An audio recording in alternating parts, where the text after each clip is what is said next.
오늘은 열왕기상 한 10번째 정도 나누게 됩니다. 분열 왕국, 특별히 북이스라엘 초기의 왕들에 대한 이야기를 나누고자 합니다.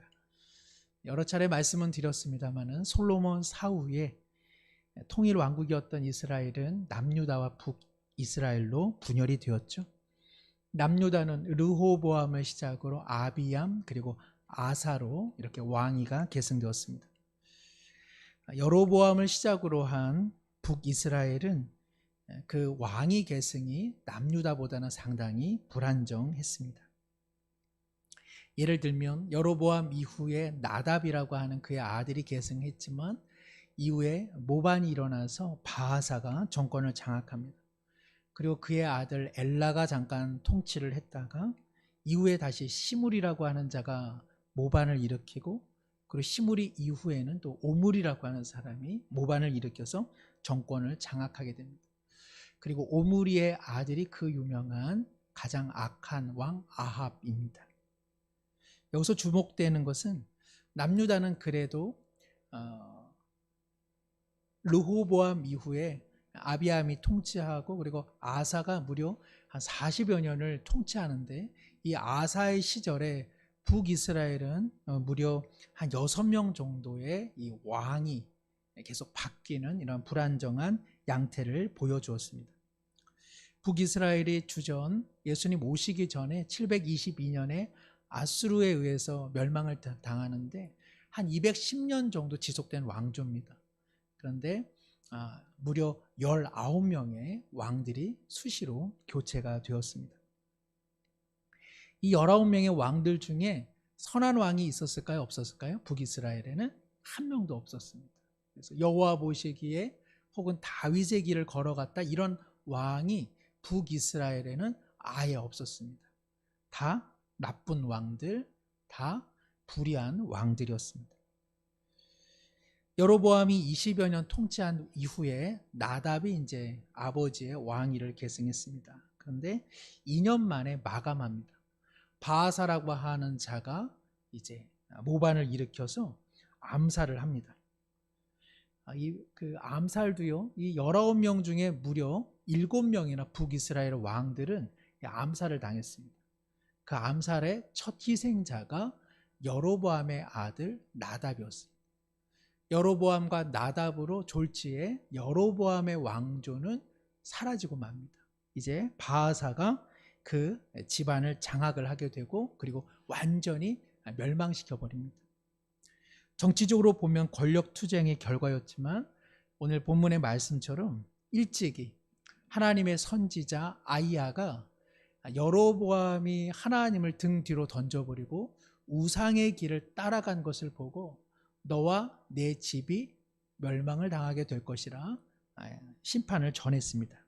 그 심판의 결과로서 여로보암 사후 나답 그리고 나답과 함께 그 가문이 다 멸망을 당하고 말았습니다.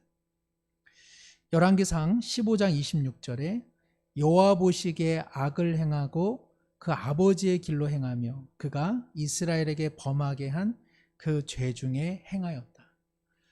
여로보암도 그랬는데 그 아들도 그러한 발자취를 따라갔기에 바하사를 통해서 하나님께서는 여로보암을 무너지게 했습니다.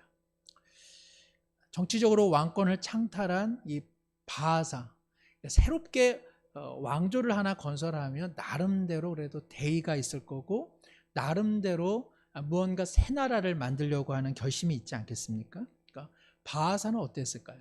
세 번째 왕 바하사는 어땠을까요? 우리나라 그 이시조선이 흔한 말로 한 500여 년 이제 통치를 했습니다. 몇 명의 왕이 있었느냐 하면은 27명의 이제 왕들이 있었습니다.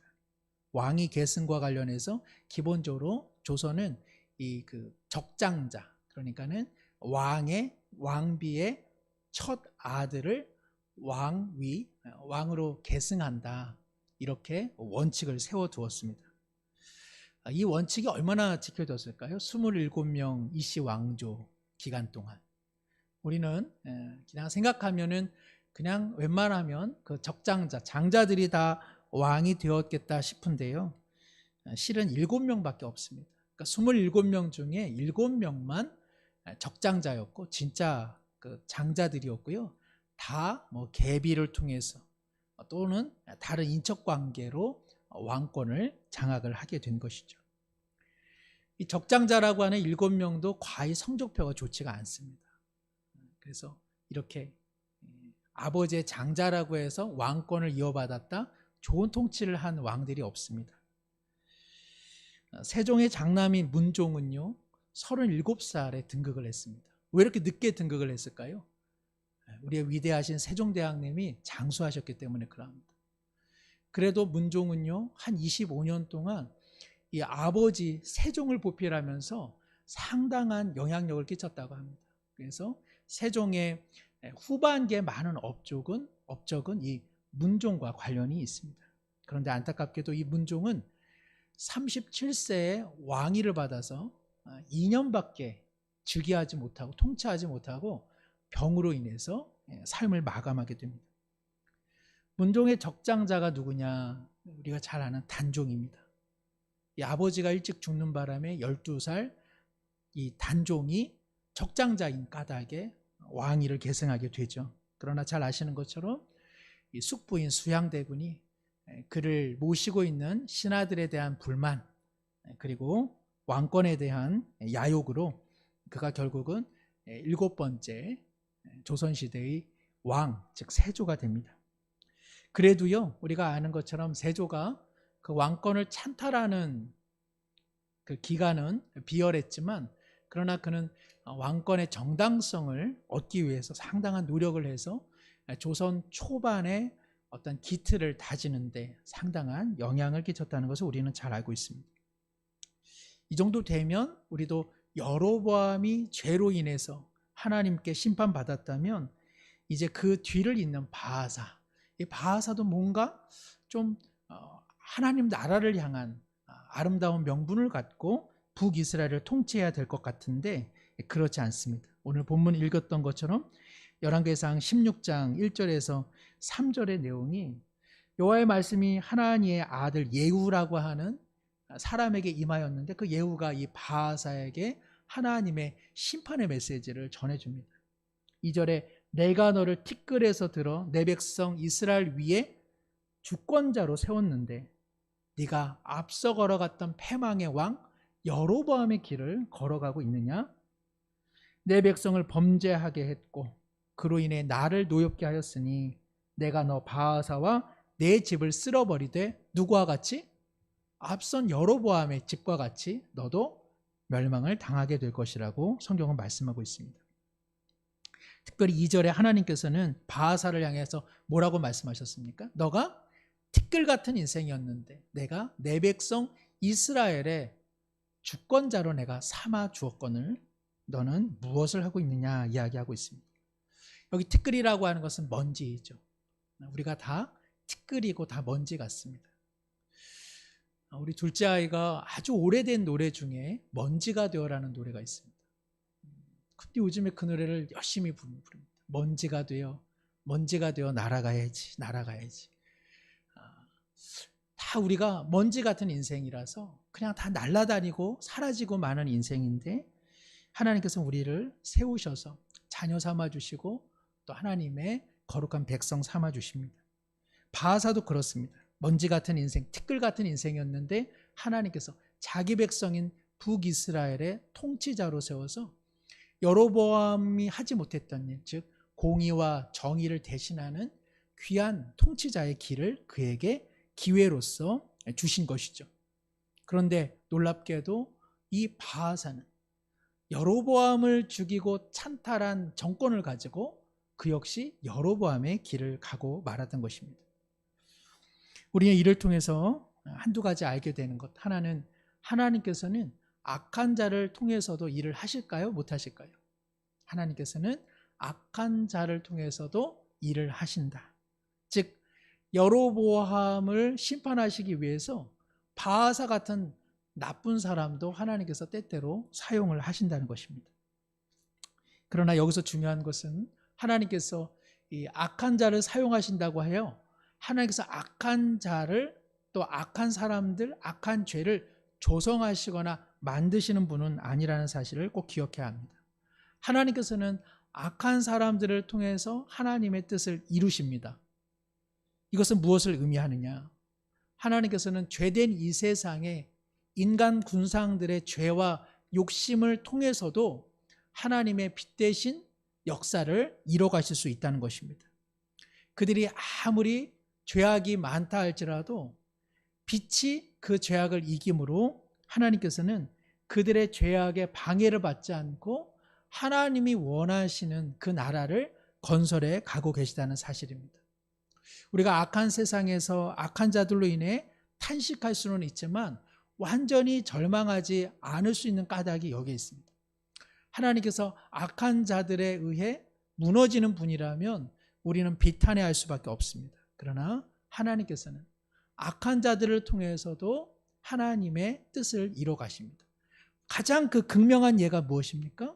바로 예수님의 십자가 사건이죠.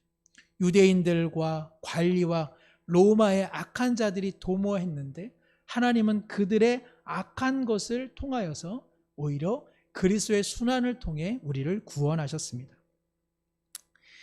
종종 서툰 목수가 연장탓한다, 이제 그런 말이 있지 않습니까?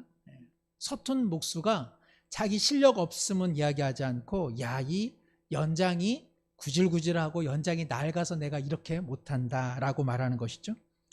역으로 이야기하면 진짜 실력 좋은 목수는 어떻다는 것입니까? 연장 탓하지 않는다는 것이죠.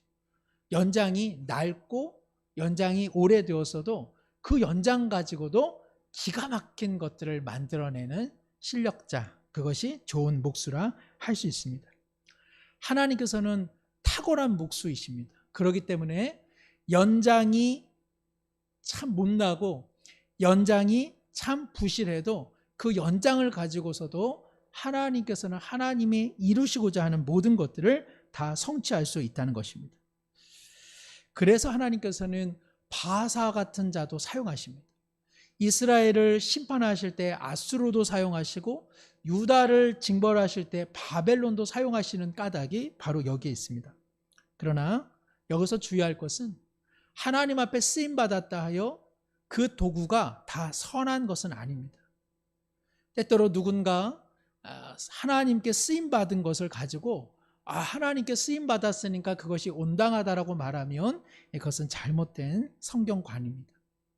목수가 뛰어나서 아무리 연장이 낡고 후져도 그것을 사용했는데 그렇다고 연장이 스스로 자랑하기를 내가 목수에게 이렇게 쓰임받았다고 자랑할 수 있겠나? 그렇지 않습니다. 뛰어난 목수에게 쓰임받았지만 자기 자신이 이렇게 누추하고 자기 자신이 이렇게 부족한데 쓰임받은 것으로 인해서 오히려 부끄러워하면서 스스로가 다지고 스스로가 새롭게 해야 되는 것이 마땅한 것이죠. 악한데도 사용받았다, 그래서 그것을 자랑한다, 혹은 악한 누군가가 사용받아서 그것도 하나님의 뜻이다, 이런 것은 온당한 성경관이 아닌 것입니다. 바하사는 권력 찬탈의 욕망 속에 여로보암의 집을 무너뜨리는 하나님의 도구로 사용이 되었습니다. 티끌 같은 존재가 하나님 나라의 영광스러운 도구로 사용되었습니다. 그러기에 그는 새롭게 북이스라엘을 부흥케 할 책임이 있었습니다. 그러나 앞서 말씀드린 것처럼 그는 하나님의 은총을 무시했습니다. 그리고 자기가 죽인 여로보암의 길을 그는 따라가고 말았습니다. 이로 말미암아 하나님께서는 바하사 너도 역시 여로보암 집처럼 멸망당할 것을 말씀하십니다. 왜 하나님께서 바하사에게 이처럼 분노했을까? 또 다른 이유 중에 하나는 앞서 살펴본 16장 2절에 내가 너를 티끌에서 들어 내 백성 이스라엘 위에 세웠다. 우리가 생각하기에 하나님께서는 남유다만 좋아할 것 같습니다. 하나님께서는 그냥 남유다만 내 백성이고 북이스라엘은 그냥 보너스로 있는 나라, 이 정도로 생각할 수 있습니다. 그러나 오늘 말씀을 통해서 하나님께서는 내 백성 이스라엘이라고 말씀하십니다. 비록 분열되었지만 남유다의 다윗의 정통성이 노여는 있지만 남유다의 가계를 통해 훗날 메시아가 오긴 하겠지만 북이스라엘도 내 백성이라고 오늘 하나님께서는 말씀하십니다. 내가 내 백성을 위해서 너를 사용하고자 했는데 너가 나를 버렸기에 하나님께서는 분노하고 있는 것입니다. 하나님께서는 어찌 보면 연약한 사람들을 향해 더 긍휼의 마음을 갖는 것이죠. 어찌 보면 하나님께서는 북이스라엘에 참 선한 왕이 없어서 북이스라엘의 백성들이 슬픔과 고통과 우상숭배의 죄악길로 가는 것을 몹시도 슬퍼하신 것은 분명합니다. 북이스라엘도 하나님의 백성이기에 우리도 늘 하나님의 백성으로 부름받을 수 있는 것입니다. 하나님께서는 북이스라엘을 구하시기 위해서 북이스라엘의 왕들이 그리고 그 백성들이 새롭게 각성케 하기 위해서 구약의 가장 위대한 선지자라고 부름받는 엘리야와 엘리사를 보내지 않았습니까? 엘리야와 엘리사가 활동한 곳은 남유다가 아닙니다. 바로 북이스라엘입니다. 가장 깊은 어둠 속에 하나님께서는 가장 위대한 선지자를 보내신 것입니다. 정의를 외쳤던 아모스 선지자, 그리고 정말 하나님의 사랑을 삶을 통해서 체감했던 호세아, 이런 선지자들이 사실은 다 북이스라엘에서 활동했던 선지자들입니다. 죄가 간영한 곳에 하나님께서는 고개를 돌리지 않고 그 어둠 속에서도 하나님의 은혜가, 내 은혜가 있기를 하나님은 간절히 소망하고 있는 것입니다. 그래서 호세아 11장 1절, 2절, 3절 이하의 말씀은 이렇게 기록되어 있습니다. 한번 우리 화면을 통해서 함께 보죠. 함께 한번 읽어볼까요? 이스라엘이 어렸을 때에 내가 사랑하여 내 아들을 애굽에서 불러냈거늘 선지자들이 그들을 부를수록 그들은 점점 멀리하고 바알들에게 제사하며 아로새긴 우상 앞에서 분향하였느니라. 그러나 내가 에브라임에게 걸음을 가르치고 내 팔로 안았음에도 내가 그들을 고치는 줄을 그들은 알지 못하였도다. 우리도 8절입니다. 에브라임이여 내가 어찌 너를 놓겠느냐, 이스라엘이여 내가 어찌 너를 버리겠느냐, 내가 어찌 너를 아드마같이 놓겠느냐, 어찌 너를 스보임같이 두겠느냐. 내 마음이 내 속에서 돌이키어 나의 긍휼이 온전히 불붙듯 하도다. 아멘. 하나님께서는 북이스라엘을 향해서 이처럼 내가 너의 걸음을 가르쳐 주었고 내가 너를 안아주었고 내가 너를 고쳐주며 내가 너를 놓지 않는 그 사랑으로 내 마음의 긍휼이 불붙는다고 오늘 고백하고 있는 것입니다. 하나님의 이와 같은 은총이 바로 연약한 북이스라엘 사람들을 향해서 더 빛나고 있었던 것이죠. 사실은 북이스라엘이 훗날 멸망은 하지만 예수님 오신 후에 예수님께서는 그 변두리와 같은 인생들에게 가까이 가셔서 그들에게 구원의 빛을 비추지 않으셨습니까? 우리는 역사의 주관자 하나님이시고 하나님의 이 불붙는 긍휼로 역사를 다스리고 있음을 믿습니다. 샘터라고 하는 소박한 월간 잡지가 있는데요. 거기에 한 구절에 문장이 제 마음에 좀 와닿았습니다. 요즘 사람들은 대통령을 뽑는 것을 신을 뽑는 것으로 여기는 것 같다. 요즘 사람들은 대통령 뽑는 것을 마치 신을 뽑는 것처럼 여기는 것 같다. 사실 제 마음에도 상당한 울림이 되었습니다. 그러다가 제 마음에 웃음도 좀 나왔습니다. 정말 그렇지. 하나님께서 역사의 주관자인데 아무리 대통령이 중요한들 대통령의 이 나라와 이 민족의 모든 운명이 달려있는 것처럼 지나치게 생각하는 마음이 내게 있었던 것은 아닌지 다시 한번 돌아보게 됐습니다. 하나님만이 역사의 주관자라고 하면서도 우리는 대통령 뽑는 일에 지나치게 냉소적이거나 지나치게 열광적일 때가 얼마나 많이 있습니까? 대통령을 뽑는 일인데 마치 하나님을 뽑는 일로 부지부식간에 생각하는 때가 있지는 않습니까? 정치에 대한 냉소주의도 문제이지만 정치에 간섭하고 지나치게 과열하는 것도 우리가 경계해야 될 것입니다. 마치 세상이 오직 한 나라의 통치자의 뜻대로 움직이는 것처럼 좌불안석, 안절부절하는 사람들을 볼 때마다 저는 시편 2편 4절의 말씀이 생각납니다. 하늘에 계신 이가 웃으시며 주께서 그들을 어떠하다고 비웃으심이로다. 하나님께서 세상의 군왕과 관리들이 무언가를 만들려고 수작과 음모를 부릴 때에 하나님께서 어떡하지? 전전긍긍 하시는 것이 아니라 보시고 웃으신다는 것입니다. 참 하는 일이라는 것이 참 우습구나. 참 우스꽝스럽다. 성경에 하나님께서 비웃는다는 표현이 거의 안 나옵니다. 그런데 하나님께서 이 얼마나 우스꽝스러운지 비웃으신다고 말씀하십니다. 우리가 편을 가르고 편먹기를 하고 그리고 무엇인가 다 세상의 통치자의 이 나라의 운명이 달린 듯 지나치게 요동칠 때 하나님께서 이를 보시고 실소를 금하지 않는다는 사실입니다. 지나친 냉소주의도 문제이지만 지나친 열광주의도 우리는 경계해야만 합니다. 왜냐하면 우리는 그리스도인이기 때문에 그러합니다. 그리스도인이란 누굽니까? 역사의 주관자가 하나님이심을 믿는 사람들입니다. 이 슬픔 많고 고통받은 이 나라가 여기까지 올 수 있었던 것 뒤돌아보니 대통령들 때문이었습니까? 아니죠. 하나님의 불붙는 은혜와 긍휼 때문에 이 나라가 여기까지 온 줄로 믿습니다. 하나님께서 호사에게 하셨던 것처럼 우리 같은 존재도 내 백성이라고 불러주시는 하나님의 은혜가 우리를 놓지 않으시고 버리지 않으시고 우리를 향한 그 끝없는 사랑을 말씀해 주시는 그 주님의 은혜 때문에 이 나라와 민족이 보존받은 줄로 믿습니다. 이것은 단순한 신앙적 미사오구가 아닙니다. 하나님의 은혜가 없었다면 제 아무리 좋은 대통령 또 제 아무리 악한 대통령 있었던들 이 나라가 여기까지 오지는 못했을 것입니다. 놀랍게도 우리나라가 무엇이 간데 하나님께서 잘 아시는 것처럼 어두운 시절에 참 선교사님들을 통해서 또 피의 순교자들을 통해서 은혜를 주시고 피 묻은 복음을 통해 이 나라를 이처럼 많은 믿음의 사람들 또 함께 기도하는 나라로 만드셨는지 오직 하나님의 은혜로 여기까지 온 줄로 믿습니다.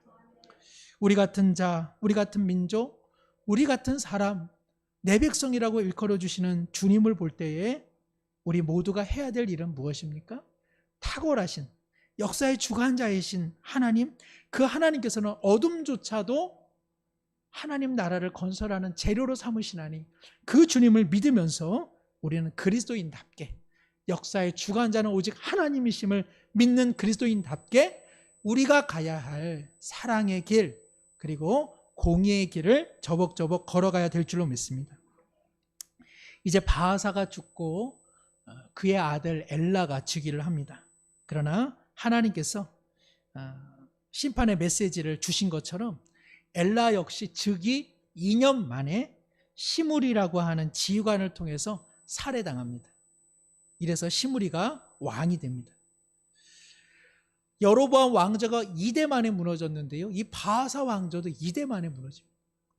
여로보암 그 다음에 나답 2년 만에 통치하고 무너졌는데 바하사도 통치하고 그 아들 엘라가 2년 통치하다가 결국 무너지고 맙니다. 세상 권력의 허무가 어떠한지를 여실히 드러내 줍니다. 바하사가 알았겠습니까? 자신의 왕위를 물려받은 엘라가 자신이 지난날 살해했던 나답처럼 2년 만에 죽게 되리라는 것을 이 아버지가 정말 알았겠습니까? 높은 자리를 향해 끊임없이 올라가는 자들을 향해 하나님께서 비웃고 계시는 결과입니다. 엘라를 살해하고 북왕국의 5번째 왕이 된 시므이, 이 시므이도 꽤 웃기는 사람입니다. 왜냐하면 며칠 동안 왕이 노릇을 했을까요? 이 사람은 7일 천하로 끝납니다. 7일 동안 왕을 해먹다가 또 다른 장군인 오므리가 모반을 일으켜서 처단합니다. 근데 이 시므이는 자기 목숨이 위협당할 것을 알고 왕궁에다가 불을 저질러 놓고 스스로 자결을 하게 됩니다. 그러나 이 시므이의 이러한 자결조차도 성경은 우발적 사건이 아니라 그의 범죄로 고발하고 있습니다. 열왕기상 16장 19절에는 그가 여호와 보시기에 악을 행하여 범죄하였다. 그래서 그가 결국은 이 오므리의 위협을 통해 죽음의 길로 갔다고 이야기합니다. 7일 동안 왕을 했는데 뭐 그동안 나쁜 짓을 많이 했겠습니까? 그런데 성경은 그 7일 동안 왕 행세를 했는데도 불구하고 그의 그 죄가 여로보암의 길과 같았다 이야기합니다. 이것은 바로 시므이의 마음 저편에 이미 여로보암의 길을 걸어갔던 사람이라는 뜻입니다. 그리고 그가 자신의 야욕에 사로잡혀서 앞서 모반을 일으키고 그리고 이처럼 비극적인 죽음을 맞이했다는 것입니다. 이러한 그 비극을 보면은 이제 다음에 왕이 되는 이 오므리, 저는 이제 이 오므리를 볼 때마다 옛날에 그 오무가리 김치찌개라고 있습니다. 그래서 제가 이제 이 오므리를 볼 때마다 그 집이 생각이 나는데, 오무가리가 아니라 오므리. 이 오므리가 뭔가 역사의 패턴 속에서 배워야 됐는데 이 오므리가 똑같습니다. 그저 검은 야욕으로 왕권만을 노리려 했던 것이죠. 얼마 전에 서울대 들어간 학생의 인터뷰를 보니까 학창시절 한 번도 1등을 놓친 적이 없다고 그러더라고요. 1등을 한 번 하고 나니까 1등의 맛을 봤다고 합니다. 선생님들이 칭찬해 주죠. 친구들이 뭐 다 유명한 아이가 되니까 그 1등의 맛을 놓치기 싫어서 열심히 공부했다고 하더라고요. 저는 알다가도 모를 세상입니다. 뭐 이렇게 공부 잘하는 1등, 그것을 누가 욕심이라고 하겠습니까? 그러나 한 나라의 왕이 되겠다, 통치자가 된다고 하는 것은 그냥 공부 잘해서 1등이 주는 명예를 얻겠다, 그 차원은 아닐 것입니다. 한 나라의 왕이 되고 통치자가 되겠다는 것은요, 거름이 되겠다는 것이죠. 섬기는 자가 되겠다는 것이죠. 적어도 북이스라엘의 왕위를 마음에 소망하는 자는 하나님의 대사로서 하나님의 사랑과 거룩과 그리고 그 공의를 백성들에게 시행하고자 하는 마음이 있어야 왕의 마음을 품어야 될 터인데, 이 오므리조차도 그러한 마음이 일절 없었습니다. 이 오므리가요, 사실은 이 북이스라엘의 역사에서는 대단한 왕입니다. 그가 한 일이 왕으로 재위한 다음에 5년 만에 북이스라엘의 수도였던 세겜에서 사마리아로 도읍을 옮깁니다. 오늘날에도 우리 서울에서 지방으로 이렇게 수도를 이전하는 것이 얼마나 어려운 일인지 우리가 체감하지 않습니까? 그 저항, 기득권, 마주치게 되는 여러 가지 난제들이 얼마나 많습니까? 상당한 결단력이 있었고요. 이후로 사마리아가 아수르에게 멸망당하기까지 북이스라엘의 수도가 됩니다. 북이스라엘의 수도인 사마리아는 군사적으로나 경제적으로, 상업적으로 상당한 요충지로서의 역할을 잘 감당하는 곳이었습니다. 그러니까 오므리는 그러한 식견이 있던 사람입니다. 결단력이 있었고요. 추진할 수 있는 힘이 있었습니다. 그 아시리아라고 하는 역사책에는요, 북이스라엘을 이 당시에 오므리의 땅이라고 기록할 정도로 오므리는 고대 근동에서는 상당한 유력한 왕이었습니다. 그런데요, 성경에는요, 오므리에 대해서 하나님께서 아무런 평가도 하지 않습니다. 열왕기상 16장 25절에 여호와 보시기에 악을 행하되 그 전에 모든 사람보다 더욱 악하게 행하였다.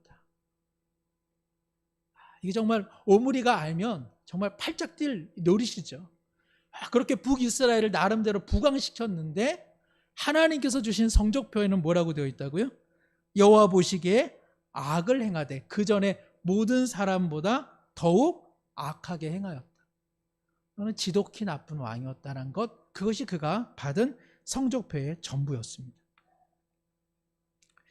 말씀을 맺습니다. 오래전 이야기입니다만 어떤 사람이 은금을 모아서 천국에 갔습니다.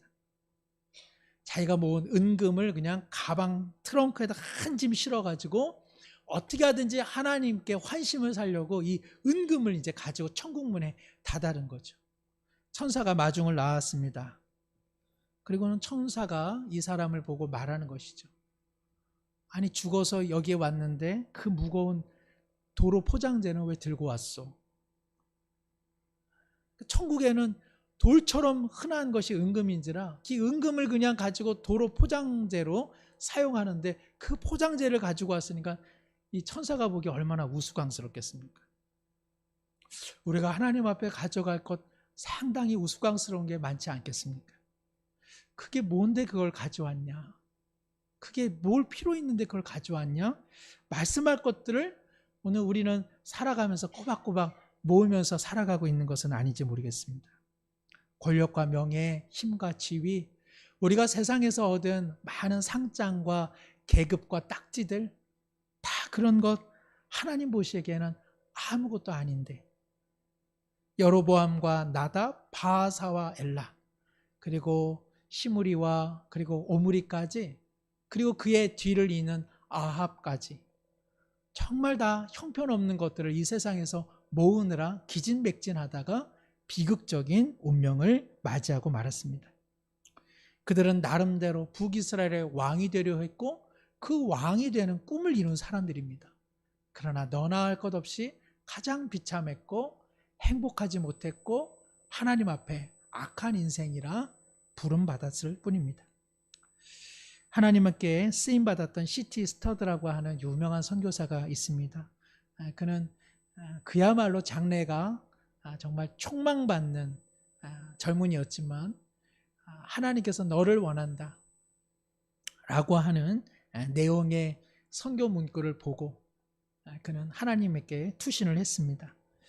그가 발견한 한 말이 있는데 그 말이 이렇게 유명해진 까닭은 이 C.T. 스터드가 그 말처럼 살았기 때문입니다. 오직 한 번뿐인 인생 속히 지나가리라. 오직 그리스도를 위한 일만 영원하리라. 아마 바하사와 나답 그리고 아합과 오므리 이러한 사람들에게 다시 한번 인생의 기회가 주어진다면 아마 그들이 이와 같은 악한 왕으로 살지는 않았을 것입니다. 우리 모두도 한 번뿐인 인생 속히 지나갈 터인데 오직 그리스도를 위한 일이 무엇일까? 이 혼탁한 세상, 때때로는 참 우스꽝스러운 이 세상 속에서 우리 모두 길을 잃지 않고 역사의 주관자는 오직 하나님이시나니 오직 하나님의 푯대를 향해 우리의 맡겨진 사명을 걸어가는 은혜가 충만하기를 소망합니다.